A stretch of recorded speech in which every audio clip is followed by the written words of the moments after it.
Ce mardi matin, l'Italie est en émoi. À quelques heures de la finale de barrage pour la Coupe du Monde face à la Bosnie, les journaux italiens sont unanimes, c'est la peur qui prédomine. La Squadra Azzurra ne joue pas seulement un match, elle joue sa crédibilité et son honneur. Après une absence de 12 ans sur la scène mondiale, l'Italie ne peut se permettre un nouvel échec. Les souvenirs amers de 2 éliminations consécutives en 2018 et 2022 hantent les esprits. Pour la Gazzetta dello Sport, ça vaut un monde, pour le Corriere dello Sport, ça passe ou ça casse. La pression est immense et le stade Zenica, décrit comme un véritable piège, ne fait qu'accentuer cette anxiété. Dans cette enceinte vieillissante, la sensation d'être écrasé par la foule sera omniprésente, ajoutant au stress que ressentiront les joueurs.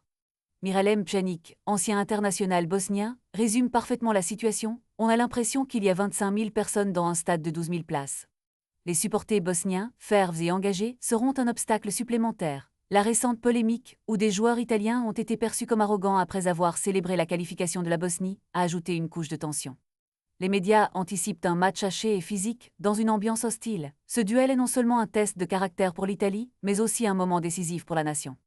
Le football italien vit un cauchemar qui dure depuis trop longtemps. En effet, l'important pour l'Italie est maintenant de réussir à franchir le fossé et à revenir sur la scène mondiale. Le rêve d'une qualification pour le mondial est ce qui compte aujourd'hui. Les supporters espèrent que l'Italie pourra, au moins, se qualifier et donner un nouveau souffle au football national. Quelle sera l'issue de ce match crucial? Le suspense est insoutenable et les esprits sont en ébullition. Qui sortira vainqueur de cette bataille?